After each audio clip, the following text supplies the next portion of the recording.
McKinnon is in at running back. First down and goal to go. Play action fake. Right side throw. Touchdown! Kansas City! McCole Hardman with the catch on the right side. A 3-yard touchdown pass in overtime. Kansas City wins the game 25-22. And the Chiefs Kingdom has started its own history class, because for the first time in 6,944 days, there is a back-to-back Super Bowl champion, and it is the Kansas City Chiefs, champions of Super Bowl 58 on the heels of Super Bowl 57. The Chiefs do it in overtime. Mitch Holthus with the call. Chiefs Radio Network. They done it again. The Kansas City Chiefs. Patrick Mahomes to Mecole Hardman, 3-yard touch. Yes, Mecole Hardman. 3-yard touchdown pass with 3 seconds left in overtime. Chiefs rally past the Niners, 25-22 in Super Bowl 58. They are the first repeat champion in 19 years, and they have a chance to be the first team ever next season to three-peat. Dan Hanzus here with Gregg Rosenthal, Marc Sessler. We are heroes both. The backdrop, we are in the end zone, coming right behind the end zone where Patrick Mahomes hit Hardman to win the Super Bowl and another Super Bowl MVP, boys. And what a treat, overtime. For so much of this game, we're talking to each other, being like, this is kind of a boring Super Bowl. Like, right. Let's pick it up here. Yeah. And once that fourth quarter started, really the end of the third, once the Chiefs got that touchdown, it was an all-time classic. And I just think of how this season played out for the Chiefs and how his teammates and their struggles, in a sense, made him have to be a game manager. And this was the conversation with Purdy all season, like game changer, game manager. And what I saw tonight out of Mahomes was what I've seen out of the best quarterbacks in the history of the game, which is that he did everything that needed to be done in the moment that needed it to be done. And it wasn't flashy plays. It was the right decisions on the last drive of regulation. It was obviously the right decisions of when to run in overtime, and him just being calm, being patient when he needed to, being aggressive when he needed to, and just always doing the right thing, because that's what great quarterbacks do. It was almost like a microcosm of their season, because the Chiefs in the first half stuck in mud, 3 punts, a big fumble that caused a big problem, and they get out of there with a field goal, and you're lucky at that point to be down 10-3 at the half. And then over their final 4 possessions, the Chiefs scored 19 points.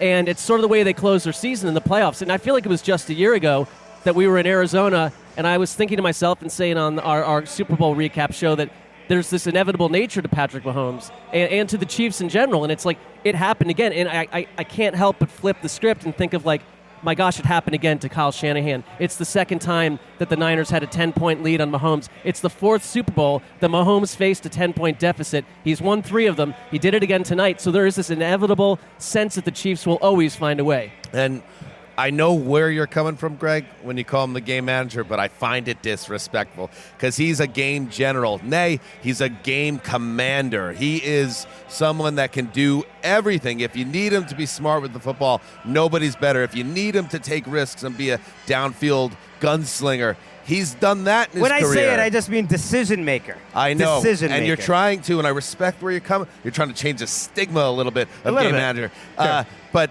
what Mahomes did again, and seeing him, they ran, by the way, the same, Andy Reid, that son of a gun, they run the same play that they ran to get the big touchdown to Tony in last year's Super Bowl, but substituting Tony, a healthy scratch in this game, with Mecole Hardman, a guy that they said bye-bye to, who goes to the Jets, bombs out, they move him, and he lands with KC, and then makes the one of the biggest catches in Super Bowl history. It's an amazing story, and to see it right in front of us, it's a reminder again how lucky we are, and also to see him running Mahomes through the back of the end zone and then up the far sideline.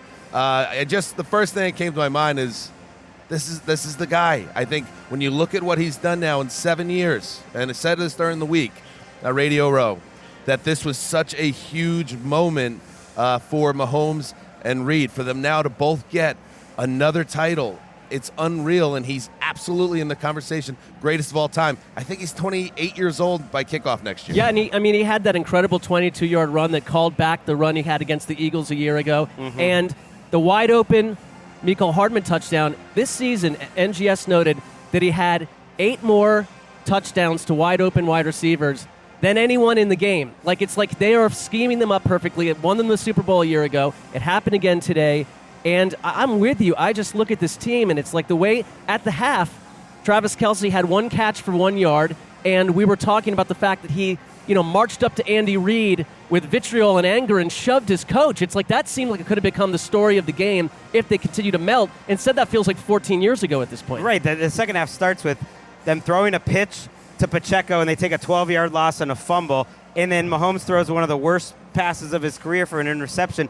And the Chiefs' defense was such a big part of this. We'll get to them, but the 2 turnovers that the Chiefs had, the Chiefs' defense then steps up with a 3-and-out immediately and doesn't make it count. But while we're kind of just talking Mahomes in the game management, it does feel inevitable that this all happened, and yet there were so many little parts of the game. And when I'm thinking of that last drive, he gets the ball back in regulation, needing 3 points, 1:53 to go, and they got the ball to the 49ers 43 in no time at all, in less than a minute. And that was where he was being patient. He was taking 9 yards, 3 yards, 12 yards, 8 yards. So he wasn't going for these chunk plays. He's taking what's there, but they did it very quickly. They got out of bounds. They didn't use their timeouts there. Then you get into overtime. A couple different spots there. The 3rd and 6 to Rashee Rice. That was a really nice catch where Mahomes is under pressure. That was not like a given. If they don't get that, you're at 4th and 6 with the season on the line. You have a 4th and 1. You need 1 yard, and the game stops, and we're like, what's Andy Reid going to do in this spot? He goes back to that read option. I think it was Chase Young that they took advantage, cutting inside. The 3rd and 1, he knows exactly when to scramble.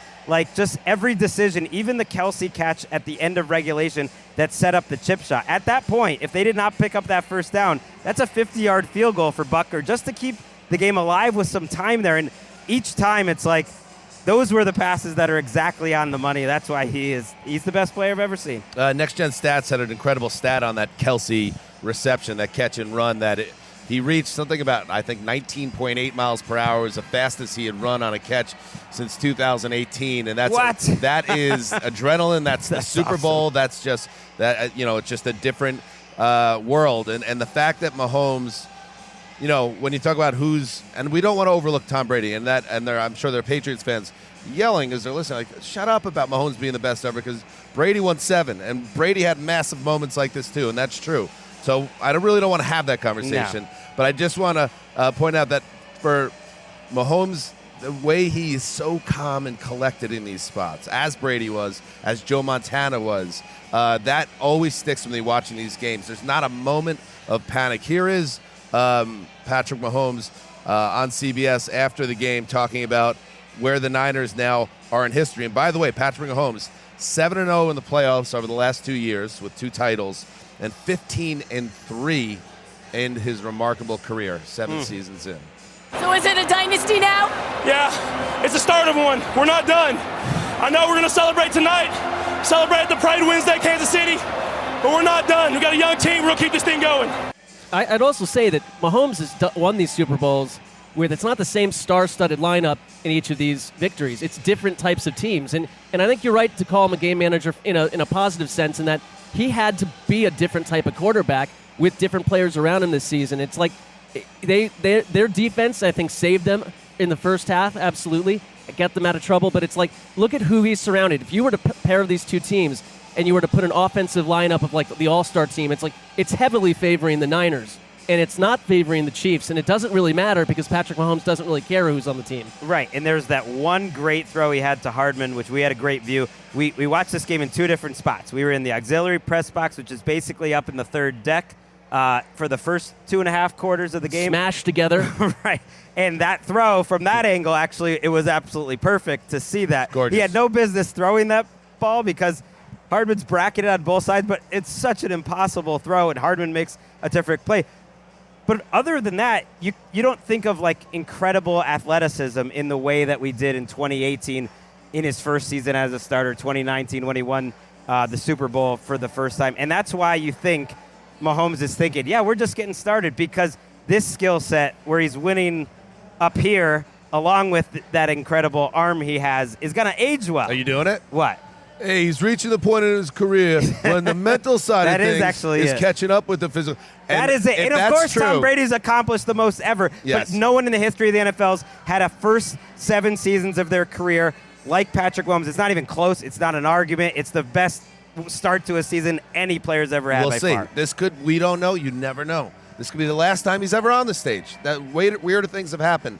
But that's yeah, why I if like thought. an atom bomb lands on the United States. I'm just But- saying. right. Ask Dan Marino in 1984 what he would have thought. There's Right. Many But examples. that's like the difference between Dan Marino's career, who was thought to be the best ever in a certain light, and what Patrick Mahomes has done is like completely unprecedented. I mean, it's remarkable. And he finished 34 of 46, 333 yards, averaged 7.2 yards per attempt, 2 touchdowns, that one ugly pick, pass rating 99.3. And, I got to give credit to his receivers, because they didn't build the best skill group around him this year. We know that. Even throughout the playoffs and even through certainly half of this game, it was apparent that they're still missing Tyreek Hill or someone that can really make things easier for Patrick Mahomes, which makes his achievements even greater. But I look down at, you have Kelsey, even though he's 1 for 1 at the half, he finishes 9 for 93 on 10 targets. But then he pretty much spreads it out. 3 catches for Hardman, 3 for Justin Watson,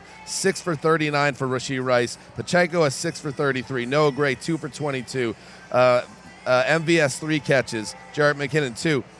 I don't remember a drop in Yes, that. In that. exactly. They I flipped that think script. Watson had one where the ball was a little behind him. I remember that was in the that red play. zone, But it was yeah. a clean remember that performance play. by undercard type these players. guys, there's a certain ceiling with many of these guys, and maybe even with Kelsey at this point in his career. But they maxed out what they were able to do, and I think you have to give them credit as well, because it's not just Mahomes. Like that, the Rashee Rice catch in overtime is a perfect example. Was it overtime or the end of the fourth quarter? That was overtime. That ball could have went through his hands. It was up there. Like that is Little heater. These and the pressure's at the highest levels, and these guys made the catches and got it done. So a great performance by the offense after a slow start, and the defense did what the defense did all year long. And a couple plays before that Mecole Hardman game winner, there was the Kelsey catch right up the gut of the field where it looked like he had 1 or 2 yards, and he just barreled and created a Yes. pile and went right down to the goal line almost. It's like Kelsey is part of this too. It's like his fastest run time comes in this game after we were saying he lost a step all year long. It's like everything that we were complaining about and feeling nagged about with the Chiefs just vanished in the last month. Right, And that's what the great teams do. Yeah. They Right. have that extra year. he had a couple crucial third down conversions. So did Rice. I was annoyed though that Kelsey play in the red zone where they almost won the Super Bowl there.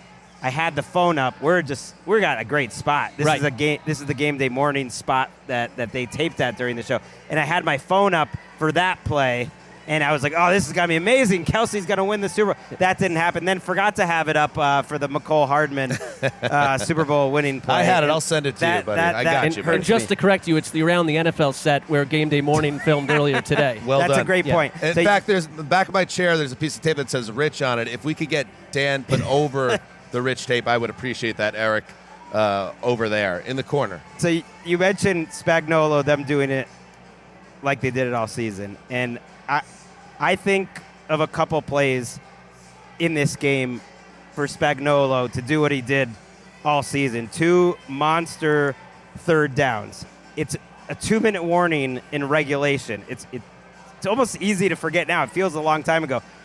The score is 16-16. It's 3rd and 4. The 49ers have the ball. If the 49ers get 4 yards on that play, they win the Super Bowl, very likely. I mean, the Chiefs could have used all their timeouts, and they could have got no yards. You could, maybe it doesn't happen. But basically, it's 3rd and 4. You get just 4 yards. You don't need a touchdown on the play, and you win the Super Bowl. Spags sends pressure there. It's Trent McDuffie. He gets in clean. It felt like Trent McDuffie was blitzing this whole game. They blitz more than 50% of the time. He gets out there right away. Purdy really has no chance on that play. Great job. Then in overtime, Purdy makes a couple great plays on that drive. Nice throws. Had like a hesitation where he got Karlaftis on him, got him down to the 15. I thought Purdy was fine in this game. He played well. 3rd and 4. Again, season on the line. Can you stop them from getting a touchdown? Chris Jones gets in totally clean. They sent the house. All game. And who is that on? Is it on the 49ers coaches? Is it on Purdy? Is it on the offensive line? Or is it just giving Spagnuolo the credit for winning in big spots? I'm not smart enough to really know, but I do know Spagnuolo won in those spots. Purdy had a wide open receiver on that play that he had no chance to get it to because the pressure was on him right away, and that wins the Super Bowl. That's the difference between winning and losing. Points. There were a couple huge plays like that, and they had 11 hurries, and a bunch of those came from defensive backs, and we've been seeing that from Spags all year long. And I don't know if it went on. Like, we had Colleen Wolfe down on the field.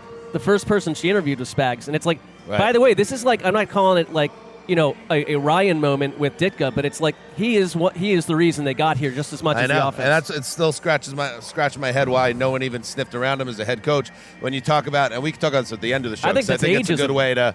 All right, well, Bill Belichick doesn't have a job either. When we talk about some legacy stuff and what the Chiefs can do going forward, we'll get to that because Spags is coming back, as is Reed, as is Mahomes, as is Kelsey. Some stats about this Chiefs defense. And then we'll take a break and we'll do a little talk from the Niners side of things. Brock Purdy completed 12 of his 19 attempts against the blitz for 131 and a touchdown. He got sacked once. The Chiefs defense blitz, as you said, Greg, on 51.2% of dropbacks, their 4th highest rate in a game under Spags. So they turned up the heat in a big way in this game. And one more stat from Next Gen.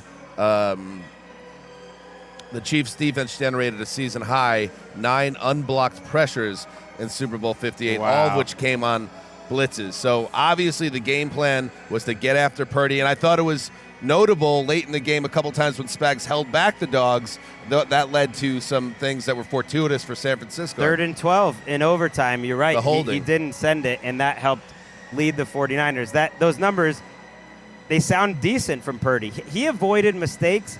I think he played well enough to win. I saw a take afterwards that was like, Shanahan needs a better quarterback to get over the hump. I'm like, this is not the game for it. They had this game. Not that their offense played great, but to me that was more about the coaching. Maybe when Purdy's in his 8th year, he'll be able to fix protections in a way that he can't now. It's hard to say. But that's at 4.5 yards per attempt on those throws, plus the sack. That is a extremely low number for a guy who set the NFL record for yards per attempt this season.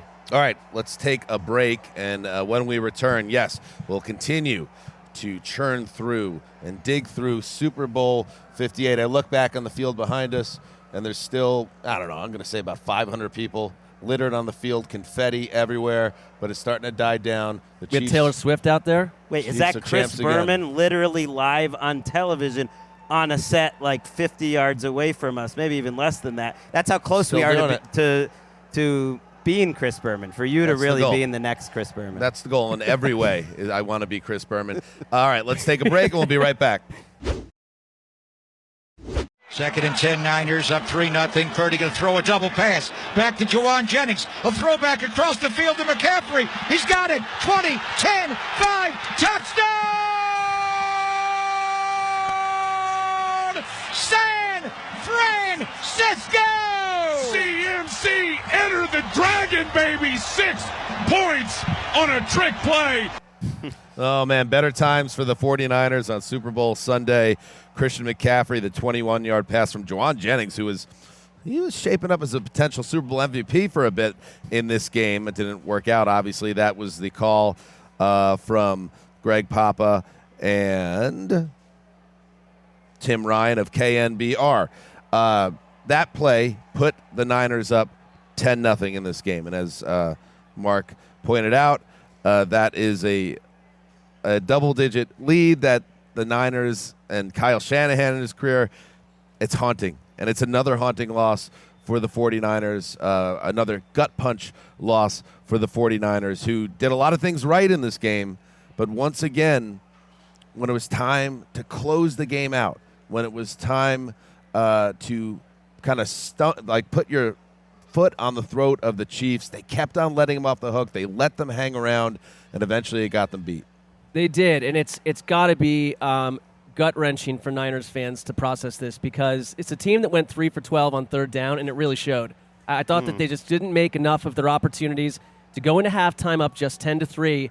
It should have been more. And like we were up there, when we were higher up in the stadium, thinking there were multiple times where you could have slashed the neck of the Chiefs, and they just could not do it.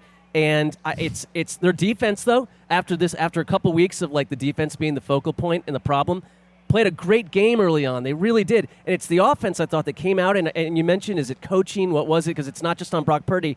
But they come out of the second half of halftime with 3 fizzle-out punts.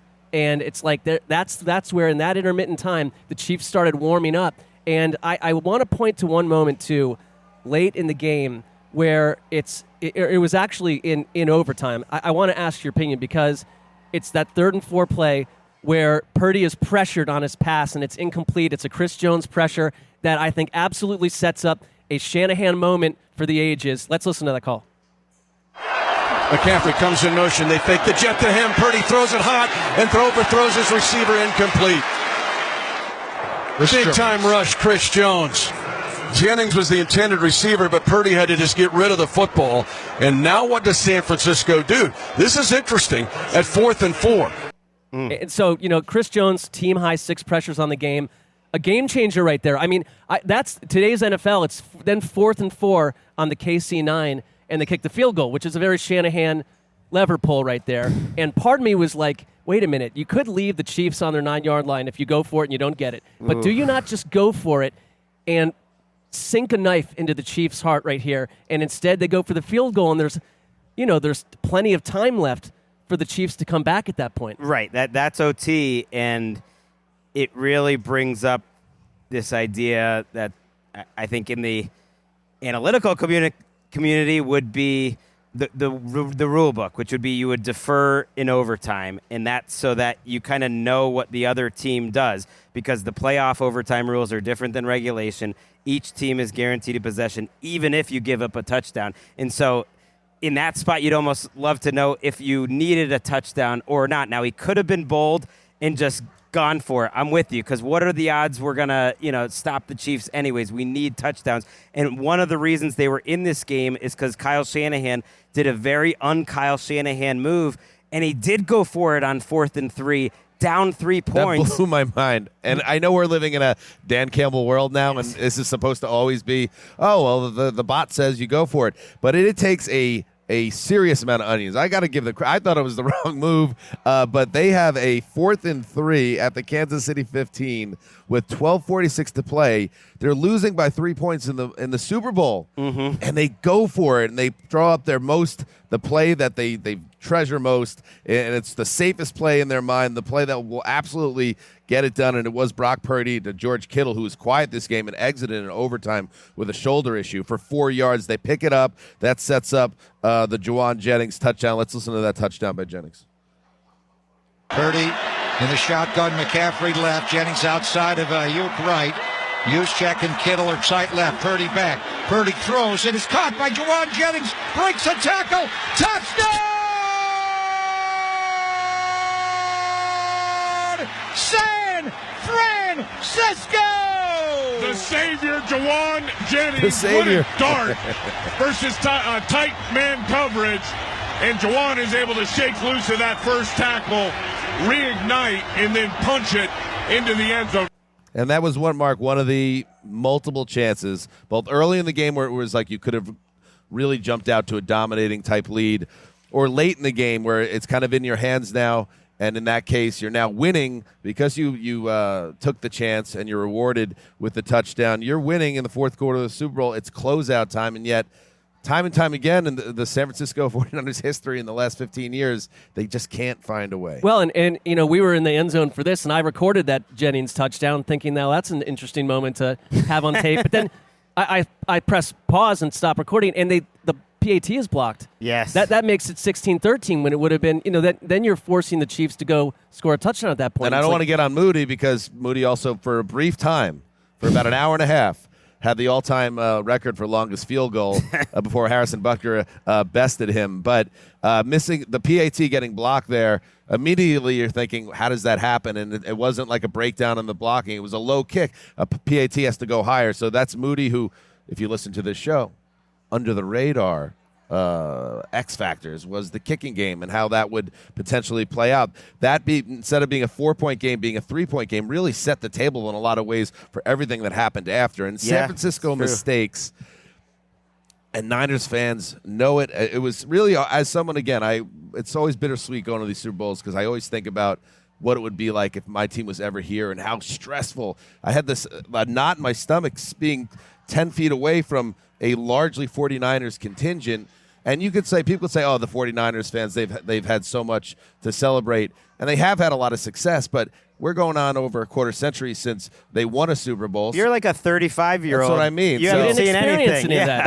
Everyone in that section in front of me, for the most part, looked like guys and women that were in their 30s, 20s, 40s. And so to not be able to get it done once again, and when you think about, again, blocked PAT, a muff punt that sets up the first Kansas City touchdown on a game where before that happened, it wasn't clear that the Chiefs were ever going to score a touchdown because they looked a lot like the Christmas Chiefs, like the December Chiefs on offense until they got set up on a short field, and that kind of kicked them into high gear. And then, Greg, 0 points off 2 Kansas City turnovers. So there were so many opportunities, and they just let these opportunities go to waste. And when you do that against Mahomes, it may sound like a cliche, but you just know you're asking for it. You can break down this game in so many different ways to fit whatever narrative that you want to have. Like the 49ers defense, in the end, couldn't get it done. They couldn't get a stop to win the Super Bowl. But the first 9 possessions of the game for the Chiefs resulted in 6 points. 9 possessions is sometimes the whole game. Like, if your defense plays well enough to give up 6 points in 9 possessions and you're the 49ers, and granted it's not against the Chiefs usually, but that is often a 23-6 win, and the game's already over. And so you fault the offense, certainly, for not taking advantage more during that stretch of the game. But I don't want to hear anyone actually kind of come after the offense and Purdy for not coming up big enough in the biggest moment, because the reality is they got the ball in the fourth quarter trailing, and they went and scored a touchdown with a 4th down conversion. Then they got the ball back again in a tie game in the fourth quarter in the Super Bowl with 5:46 to go, and you're thinking, oh, this is legacy drive. This is Brock Purdy. Can you do it? He had a couple very nice plays on that drive. You obviously would have loved to pick up that 3rd down I talked about earlier, and the drive stalls, but you did get a field goal to take the lead in the Super Bowl in the fourth quarter when you absolutely needed to. You get the ball in overtime. It's the same thing again. I thought that was going to be the CMC drive. CMC ends this game with 160 yards and a touchdown on 30 touches, and that shows his value. And yet, in terms of running the ball, they didn't really get into a great rhythm the whole game until that drive. And it's sometimes these little plays. He had a 2nd and 4 in the red zone, inside the 10. And I think it was Travell Wharton and Mike Pennell, like their deep backup, stop him there. And they at that point, they decide to throw it on the next play. It's like if he kept rolling there, if they block a little better there, they get a 3rd and 1, or they keep running. I thought in overtime he was just going to run the ball down the field, which is CMC. We've seen them have those drives, and they just come up a play short. So it's hard to kill any one particular part of the team. I don't think the offense played well enough, though. San Francisco ultimately, in the final 4 quarters. When you look at this game, you kept on waiting. Where was that big chunk play? Where was the huge Ayuk play, the huge Debo play? Kittle, where was Kittle most of this game? CMC was workmanlike, and I had a lot of respect for him because by the end of that game, you could tell he was hurting because he getting 30 touches in the Super Bowl at the end of a long season. These two teams look so tired in person, both of them. I kept on waiting for McCaffrey, even on that last drive, and they could have won the Super Bowl potentially. Although KC's going to get a chance to get the ball because the overtime rules are different, which is stupid to me. Why can't they be uniform? McCaffrey could never make that one extra guy miss to go 50 yards, and the explosive nature to their offense was missing. And I think Purdy plays a role in that too. That he didn't hit on a couple of throws as well, and they were just missing that little extra special something that a Kyle Shanahan play caller with that amount of talent. We were just missing that special play. I think they ran into a defensive scheme that that figured out how to put pressure on Purdy, how to make things difficult, take those big plays away. And, on that overtime drive where they go up at the field goal, when we've kind of broken down the end of that, remember how it started, and it was very quickly, suddenly they were at 3rd and 15, and Purdy throws a wobbly, incomplete pass, but then defensive holding reopens the door. I mean, it's like, Right. and it wasn't a bad call necessarily. It's not that. It's just that, that one mistake by the Chiefs. Otherwise, this game could have been over about 15 to 20 minutes earlier. To your point, Dan, on not getting the big plays, Ayuk, 6 targets, only 49 yards, long of 20. Debo, 11 targets. And, man, I wouldn't have guessed this watching it live. I wasn't box score tracking that closely. 33 yards on 3 catches, long of 12. Was not healthy in the second half of the game at a hamstring issue. The most open guys in the game were a couple big plays by Conley and McLeod, actually. So those are their 2 star wide receivers, and then Kittle ends up with 4 yards on 3 targets. It is hard to win that way, and they had some next-gen stats here during the game, and it was really interesting how... Shout out Bill Smith and Next Gen Stats. Absolutely, getting it done. The average contested catches in terms of the percentage of throws that were into tight windows, the Chiefs actually had far more throws that were into wide open receivers than the 49ers, who had very few throws that were open, which is not what you think. And again, that's a credit to the Chiefs defense. And there was this one, mysterious injury in the middle of the game or early on where you lose Drake Greenlaw. As he's coming out onto the field, he tears his Achilles. Awful. And Drake Greenlaw is the 49ers allowed the fewest yards per attempt on targets over the middle third of the field since drafting Warner in 2018. And so that's Greenlaw as well. So it's to lose Greenlaw there was, I think, a secret disaster for the Niners. Some of those Rice catches I think about. Noah Gray catches had a couple. That's right where Greenlaw. And watching that, and we're way up in the auxiliary box and have no access to television, so it's a bit of a weird experience on some levels when you're watching the game. We had no in internet person. for half the game. No internet for half the game. And then when you check your phone and you see Drake Greenlaw's just bouncing on the balls of his feet on the sideline and went in to take the field. I think it was maybe the second possession of the game. It was early, yeah. And he goes to plant, and the Achilles just goes, which is just unbelievable. And so you feel snake bit a little bit if you're the Niners at this point. Here's Kyle Shanahan, who, like we said, just like we talked about with Lamar. And I know it's annoying to the Lamar me and everybody else, but you don't get to stop talking about the thing until you get that thing off your back, and it's the monkey of, are you a champion or are you not? Here's Kyle, who once again falls just short on the loss.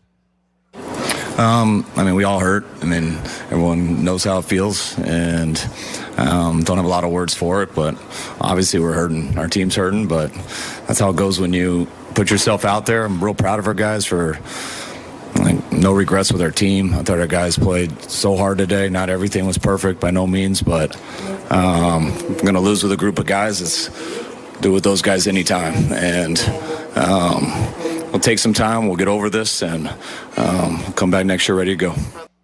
You can hear in his voice the true emotion in the raw nature of getting this far again. And it's even when they've bowed out in the NFC title game, they've been brutal losses where they've been close, and you look back and think to yourself, last year was injuries, obviously, but in other years it's just a couple plays here or there, and this game is littered with that sense of what could have been had just a few moments gone differently for the Niners. And it's Dan, we've now been to, and you as well, Greg, but it predates you on by one year that we saw them lose in bitter fashion to the Ravens way back when. Different team, obviously. I was there with you. You were there with me.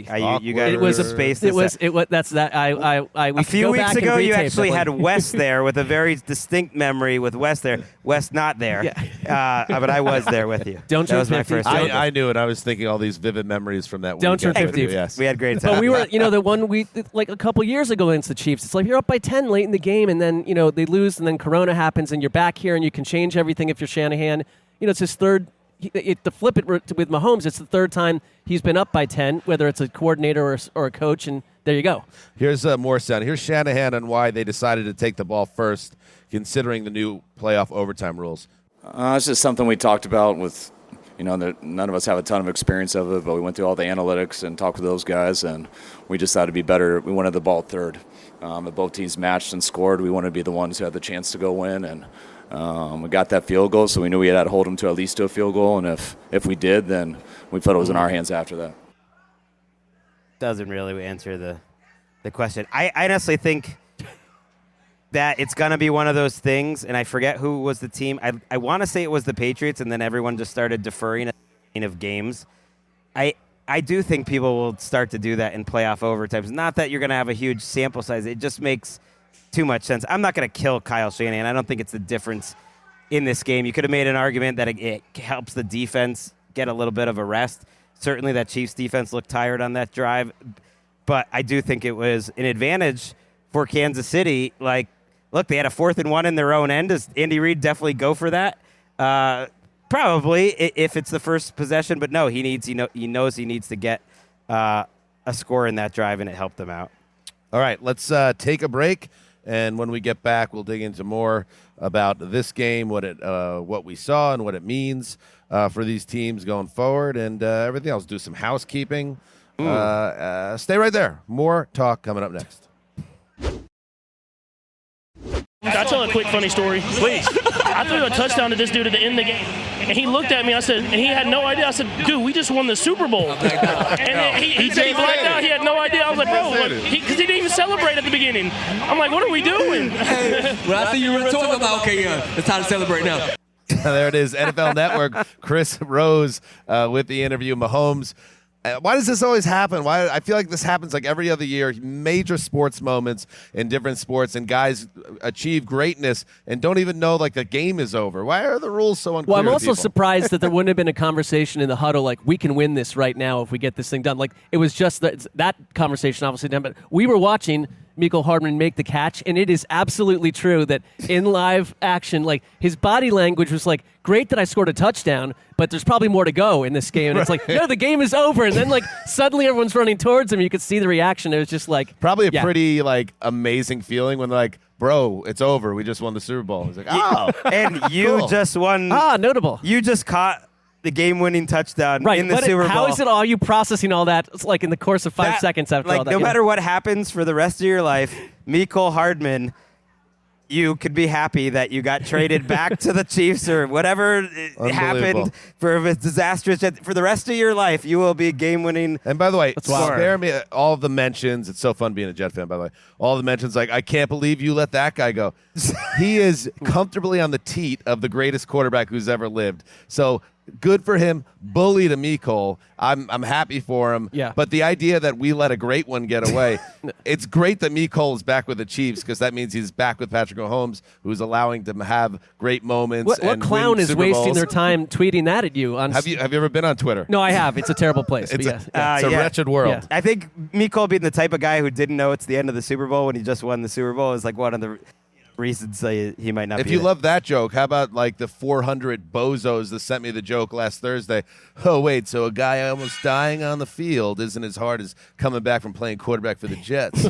Nice one. Another Joe Flacco burn against the Jets. Like, that is right, funny. That is funny. Sit down. You shouldn't have won. All right. Let's see. Let's do some odds and ends, some thoughts, some takeaways. I'll start with, I got to give some love to Chris Jones. I don't write the Free Agency 101, but maybe I'll have some conversations with the editor. Maybe a little power play on Rosenthal. You just got to swipe it? Little swipe it. Well, we did have our own at one point. You and I had our own list at one point. Remember that? We're not taping any shows next week. The 101 is due the Wednesday following that. So I just want you to know that. I'm on it.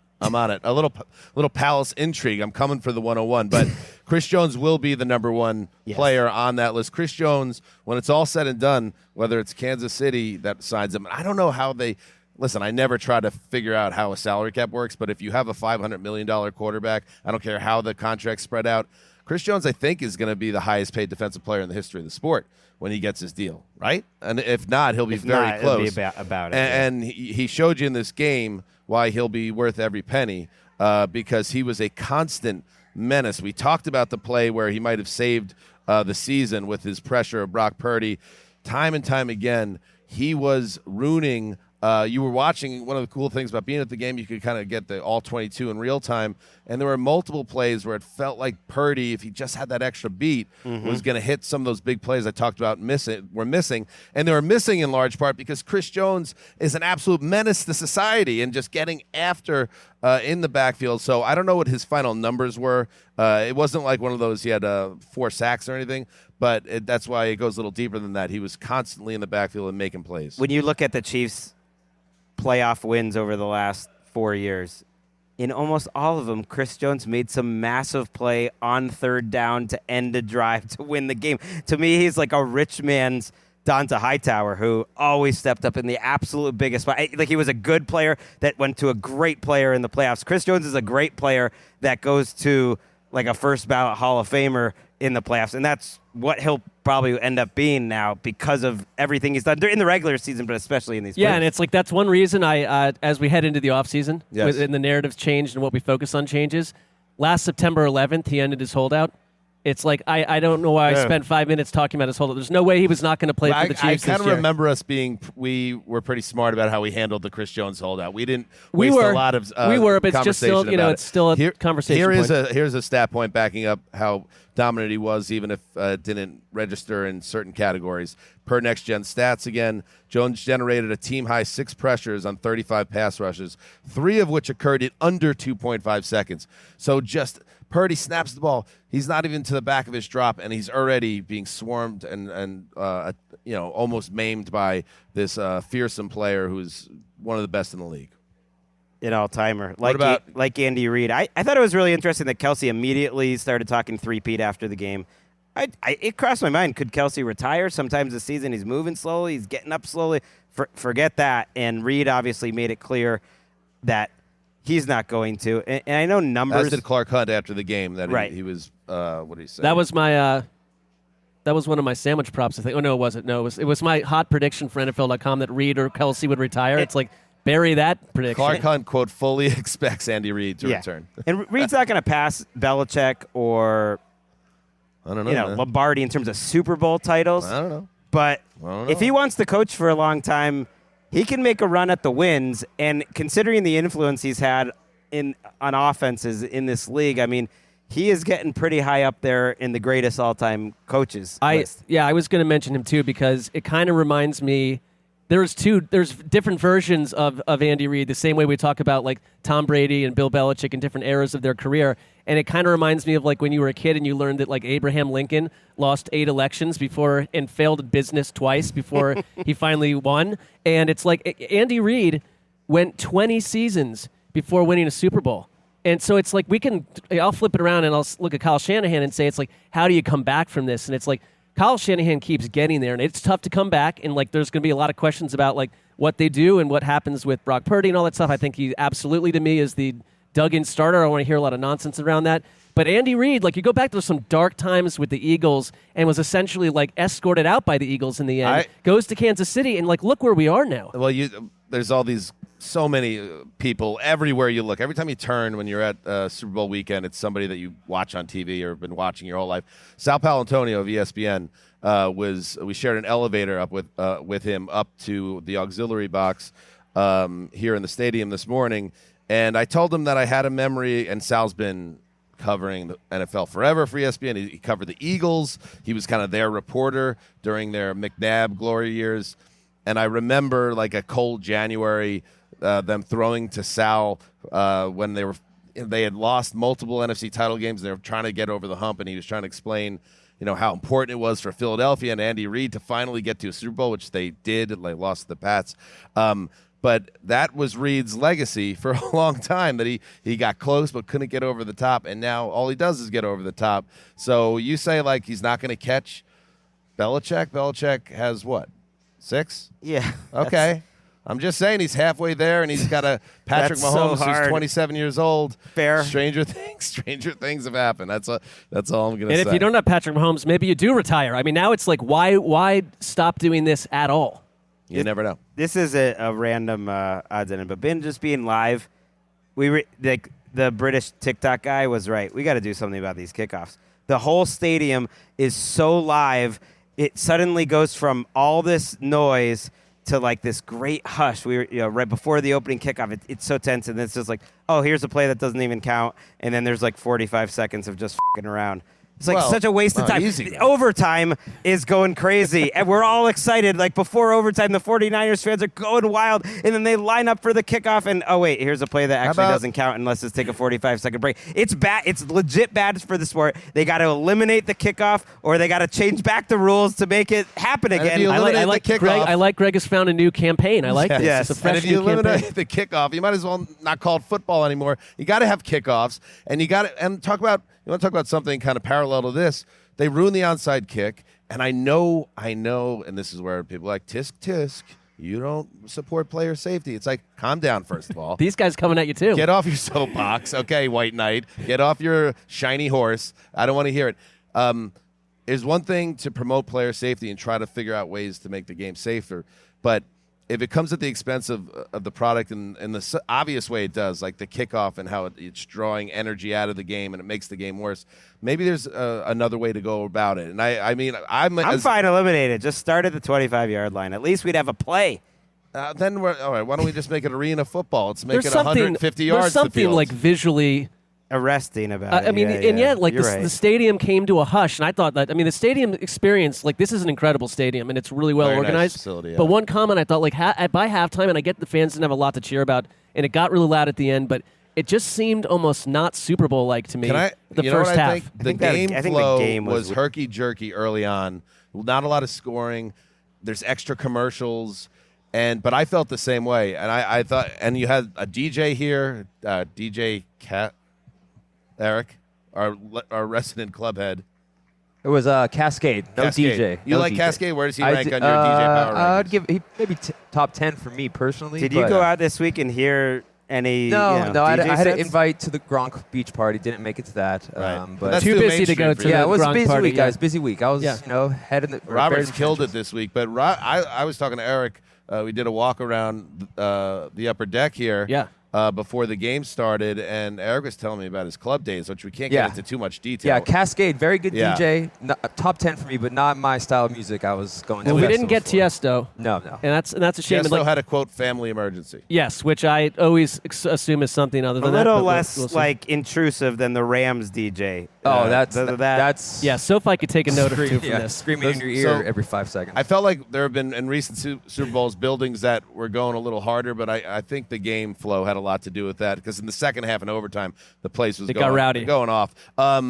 Speaking of families in crisis or family emergencies, how about the families connected to those guys that ran on the field?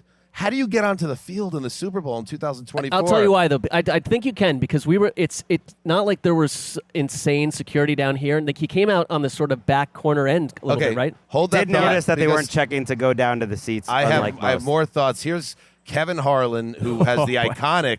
The guy is drunk. Yeah. So he had an opportunity. I have not heard this. No one's heard this yet. Harlan calling in real time. 2 fans, not 1, but 2, running on the field in the second quarter of Super Bowl 58. The ball was caught, and the gain was to the 39. I love Harlan. And they have stopped play with security all over the interlopers. Interlopers is such an underrated. He is a poet. He is a poet. Underrated. But so here's the thing: how much does it cost to go to a game the Super Bowl? A couple $1,000, $3,000, $10,000. So somebody dropped the money to get into the building with the sole intention, unless it was something that was, not premeditated, to get arrested. That's a wild. You want to talk about all-time bad decisions, right? Or maybe the guy was drunk. The guy is drunk. But you're right. Unless there was some other plot. I want to hear more about this. It was 2 guys. 2 guys. Like I mean, so it was a conspiracy. Where maybe it's one of these things like the Watergate break-in, where like someone opened a back door and in came these 2 guys without tickets. They weren't people that spent $20,000. So that was a little extra entertainment. The other one I'll throw out there is the halftime show. I'd like to touch on the halftime show on this wrap up. It's fine. I thought Usher was fine. I give it like a solid B. He did, I think, one of the moves you see with a halftime show sometimes is if you don't have, a certain extra gear to make it truly special, and very few artists do. Like Prince, for instance, playing "Purple Rain" in the rain. If you don't have that, not to say I don't love "Yeah," and you get Ludacris out there doing "Yeah" and Lil Jon. That was the heart of it. But I think sometimes you'll see these halftime acts. They'll just like throw something against the wall. It's like, all right, throw 500 people out there at the same time. Put everybody on roller skates, and then get the band back there, and then have 700 more people come from all directions. And it's kind of, they're trying to like spam you with. So I would say, while it was an impressive coordination, I would give it, a B. It was a B. I turned to Greg because I'm not a big Usher person. Like I was like, Greg, on his question, like, was that good? I'm not. I just don't know what that was. and I was like, yes, I think it was good. Like he danced his ass off. You know, he worked a lot harder certainly than his bod is looking great. He did look good. He worked hard. Like my timeline couldn't have loved it more. I think if you were, it actually might be his peak. I feel like even though we were in our young 20s, I feel like if you're like 35 to 40, like your peak. People are loving it. It's fine. It's fine. It's fine. It's fine. That's what I said. I saw people calling that's what it. I said. I said it was fine. I saw people calling it the best halftime show ever, and that's what threw me. I'm like, that's not what I watch. Those are simple folk that just see, there's no, but they're just like Usher. Field. They're just Usher fans. And How do you know? How do you know who said that? I think if you like Usher, this was an incredible. How are you so certain about everything, Greg? Because like, what is it? Because like everyone on Twitter that I'm following that loved it was just talking so about. Does the world end with everyone that you follow on Twitter? Well, is that what this what is? we're basing it on. Yeah, okay. Pretty much. Okay. This is our Super Bowl. We're going here with our Super Bowl. Oh, it's part of the Super Bowl. No, it's the spectacle of it all. No, but I thought it was fine. What would you give it? Go ahead, give me a grade. 8 out of 10. Okay. All right, give us another odds and end. One quick thing is that the Kelsey bumping Reed, because I believe he was mad that he wasn't on the field. I'm glad it worked out that way. Like if Andy Reid was not a man of his carriage, if he was, let's say, like Mike McDaniel's size, he gone. He's hitting the ground. No, he's not gone. And he's hitting the ground, and it's a bigger deal, and it looks worse. It's a story that maybe wins a sandwich prop, which we'll get to in a little bit. And I'm glad it wasn't a big deal. It's football. It's emotional. He shouldn't have done it, but it's also like everyone's fine with it. But I saw A.J. Brown tweet out, if that was me, I would have been kicked out of the league, which, he's got a little bit of a tongue-in-cheek, but I think he has a point. If A.J. Brown did that, if Stephon Diggs did that, if Terrell Owens did that, people's reaction would have been different. So just, remember that and keep that same energy when people that are really passionate and love the game lose it a little bit. Have the same grace for them that you have for Travis Kelce. I totally agree. I think there was license because it was Kelce, and then after the game, Reed and Kelce are up on the stage together, and Kelce's, leading the entire crowd in Viva Las Vegas, and it's all very Kelce-ish, and it works. Except that moment feels lost in time, and I'm sure Reed and Kelce will be fine and call it competitive nature and all that stuff. But it's you can't do that to your own coach. I'm not trying to be overly officious about it, but here's kind of a funny thing lost in all the week-long run-up to the game where it just gets exhaustive and all these guys are forced to talk over and over and over again. Someone asked, I think it was Mahomes at media night, opening night, are you Coach Reed's favorite? And they asked Kelce the same thing, and they asked some of the other guys, who's Coach Reed's favorite? And a lot of the guys were saying Kelce, and then they asked Mahomes, and he disputed, no, I'm Coach Reed's favorite.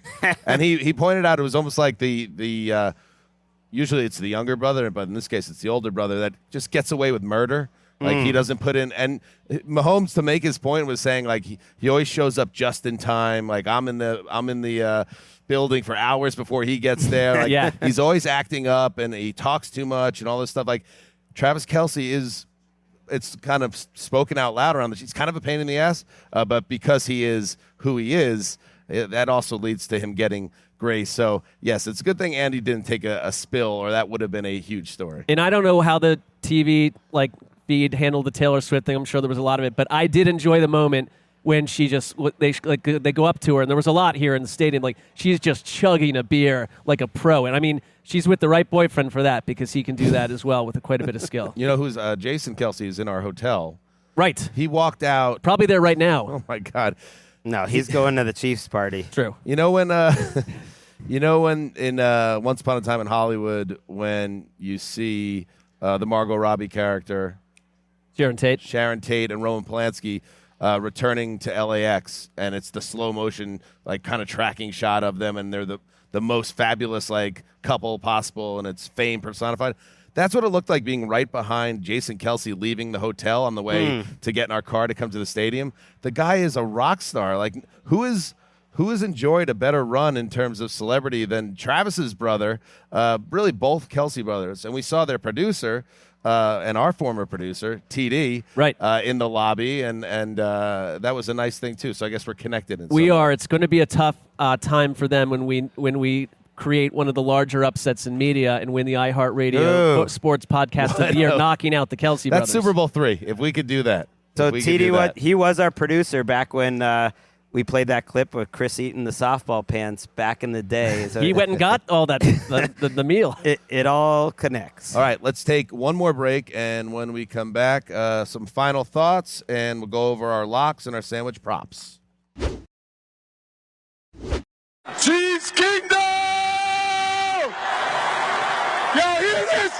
We've been fighting for all right all day. How about a little Viva Las Vegas? Viva Las Vegas! Viva! Oh, God. Viva Nightmare. There it is. Travis Kelce on the field with CBS. Jim, and by the way, Nance, come on, bud. Like, it's this media thing, taboo thing to ask him about Taylor, like, face-to-face or even mention her. When he's singing, you can make a little joke there, like, maybe Taylor will have you on the next album, and then have him, Jim, a rare drop of the ball, and then he forces, as a follow-up question at the end, okay, now sing the Beastie Boys song for the 7,000th time. We don't need it, Jim. It's a missed opportunity by a pro. And I'm curious where CBS, because, again, we didn't get the telecast. I'm curious how much restraint they showed with Taylor Swift, or whether they were, like, all about it. But we had some boots on the ground. We have a new rising insider on the videographer ranks. You want to get into that? Yeah, Mark? the weekend got going with my son Luke is there. You know, I didn't even know this existed, but he has got into something called plane spotting, where we live near LAX, and like there's a number of places you can go and just you post up, and the planes are coming like right over you and landing. And so you get incredible footage that there are these like hobbyists in other parts of the world that don't have that access. And like he built this Instagram account and TikTok and YouTube and all this stuff, and it's kind of blowing up. And it blew up hardcore because he's got all this data and like software and apps to know exactly what kind of planes are coming in. And you can see from like miles away. And like he captured Taylor Swift's plane landing at LAX before they got up and went to Las Vegas. And he went on TikTok and got like, I don't even know what the number is now, but it was like 1.6 million at some point. And it's it's at LAX plane spotting. It's easy to find on any Luke of those is accounts. What, an 11-year-old boy? He is 13. That is amazing. Yeah, and he's obsessed with it. He does it like 5-6 times a week. But like he caught the Cardinals plane one time, and they retweeted him. But no response from Taylor Swift yet. But it did do well with the public. That is incredible. While you're talking Suns, this was Walker's first Super Bowl. Good one. I got to bring him to and hang out with him ahead of the game, and it's awesome. I mean, we are extremely lucky, but to see his excitement and just for him to be in the building when I'm that excited and then to be with him, it feels amazing. And then we walk in and like Cynthia's on the Jumbotron doing next-gen stats, and then Colleen is taking over and was a very big presence of the in-stadium presentation. Star. And it just feels like, wow, it just feels like it's crazy that it's the Super Bowl, and yet it feels small for us. We're very fortunate. Even just, it's one of the great things about being with the NFL is those tickets they give us, first of all. It's like the best perk of all time that you can share it. And then for it to feel like a home game, that it's like our people, and yet it's like presenting the Super Bowl. It's incredible. Yeah, I was lucky enough to take two of my friends from way back in the day, from elementary school days. What do you think they're doing right now?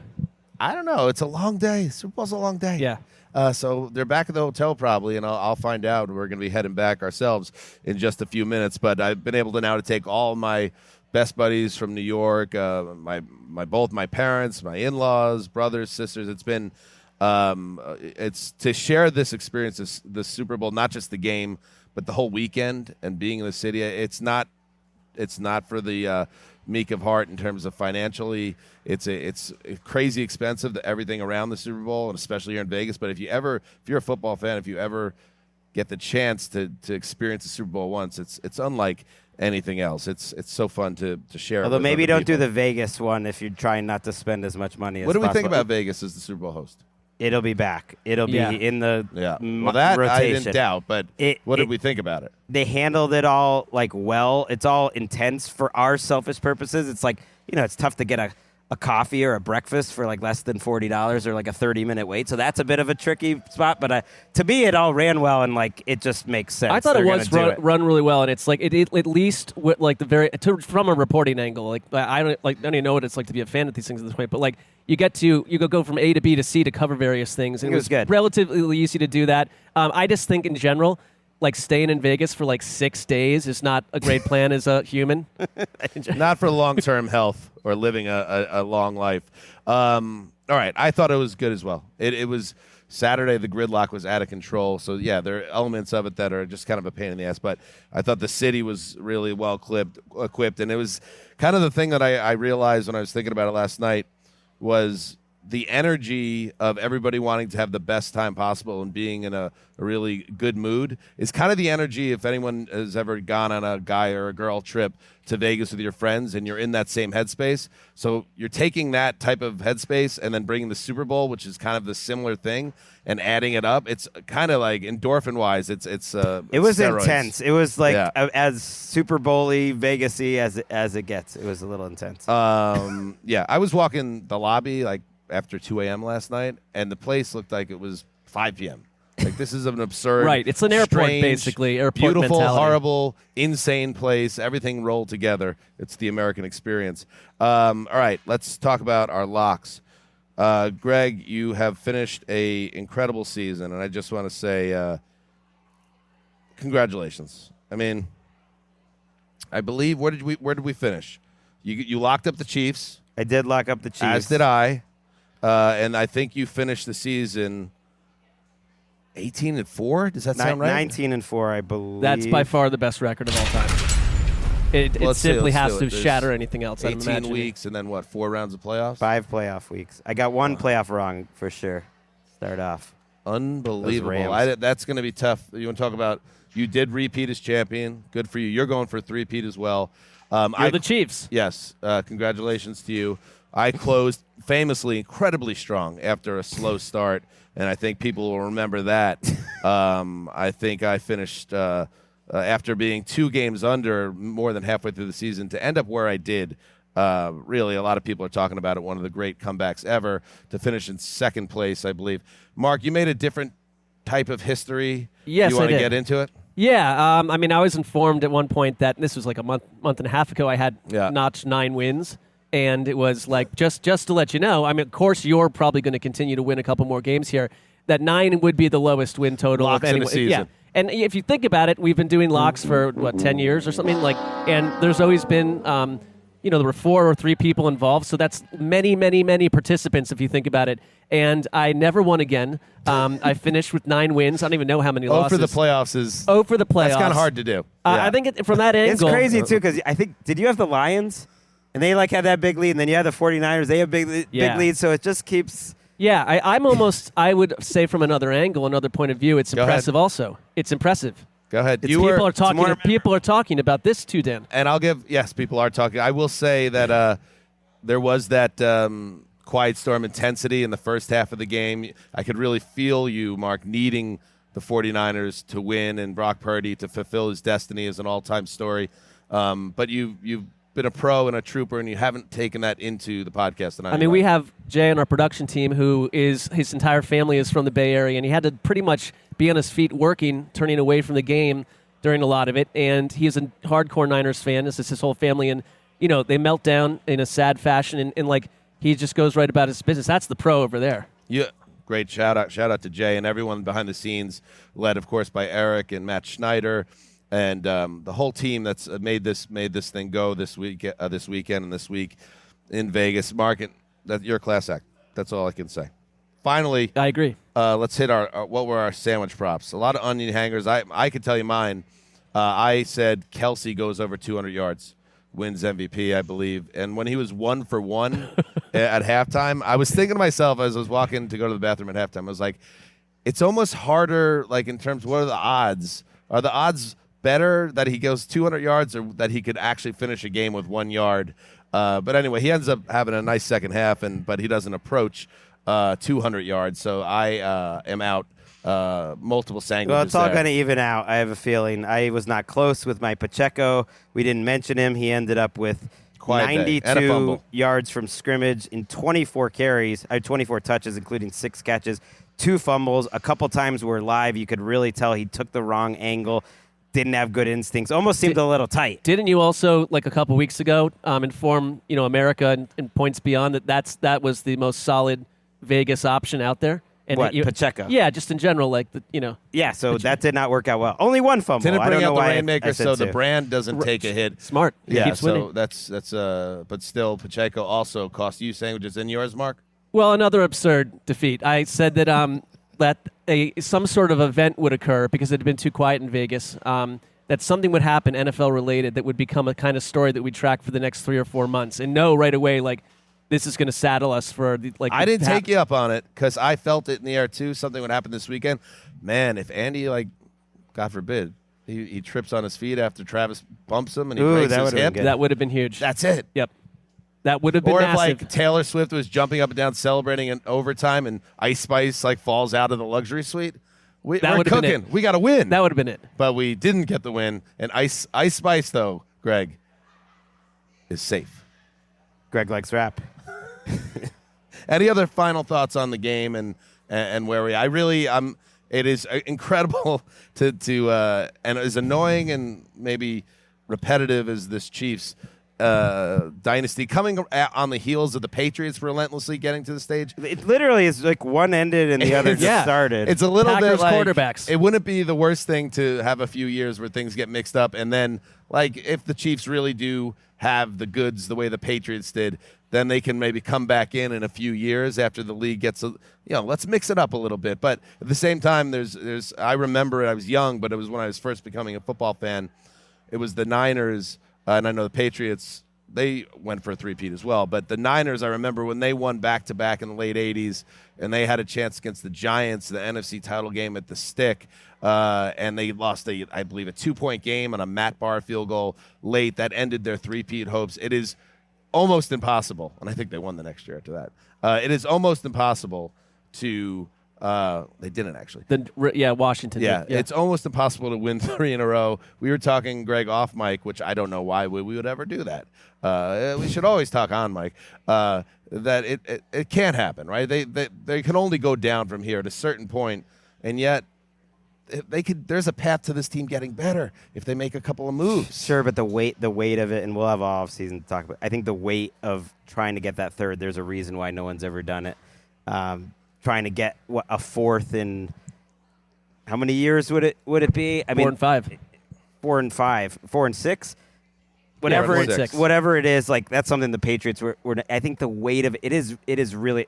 You could see it with this team. This team had a weight to it, trying to defend it all year. That was difficult. So it's going to be hard. But they're different than any other team since 2019. And this is my final thing I'll leave with is that in the playoffs, teams trailing by 10 are, other than the Chiefs, are 6-48, trailing by 10 in a playoff game, and the Chiefs are 5-1 in those games.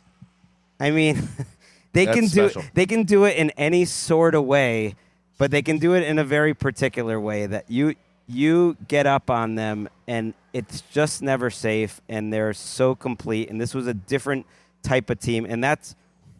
To me, that's what dynasties, what greatness are made of, is that you realize, man, these football teams, they change so much from year to year. They really change over a 3-year span. You have to win in totally different ways. But the things that doesn't change is Mahomes and Reed. And as long as that's happening, they can find some other formula to get back here. And I think actually this win kind of lifts a lot of weight. I know that there's going to be a grind to go try to win a third, but it's not that they're playing with house money, because I think winning matters to them. Winning Super Bowls is going to be just an intensive journey. And Andy Reid, I remember before the season, we talked on the show about Andy Reid saying everything is reset. They had that rough and tumble training camp where they were getting into fights with each other, and it was we are resetting the board. And I think that the coach-quarterback combination and really the other players on that team as well do as good a job of that as any team in sports. And so they've got $24 million in cap room. They sit right in the middle of the league. I know there's going to be some challenges on that front, but in general, they could go find weapons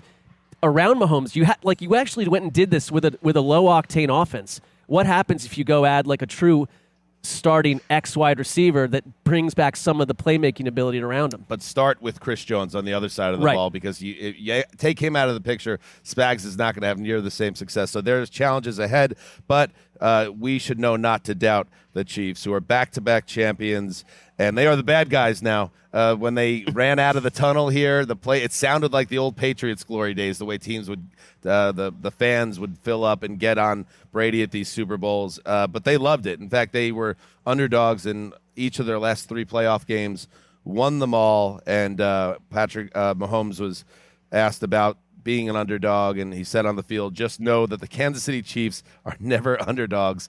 Know that. Learned it. Go against the Chiefs at your own peril. And again, thank you to everyone around this podcast, which just completed its 11th season, which is unbelievable. It's hard to believe. We've been doing this since 2013. This was our 11th Super Bowl on site, and that's an amazing thing, and we obviously can't do it alone. So again, thank you to Eric, who had an amazing rookie year and a great week. Jay and all the team at Radio Row that helped us out. Matt Schneider was pulling a lot of the levers, Thomas Warren, the whole podcast team, and everyone back in Inglewood who helped make this happen. We don't do it alone. So thank you to everybody, and thank you to the listeners. Love you. Where would we be without you guys? Nowhere. Hanging around. Thanks for giving us a great life. Thanks to everyone who come and said hi this week. It made, I felt like we were getting bigger pop than ever. Let's go. That lifts the energy, absolutely. All right, we're taking a week off. We'll be back in a bit. And until then, you know what you got to do. Heed the call.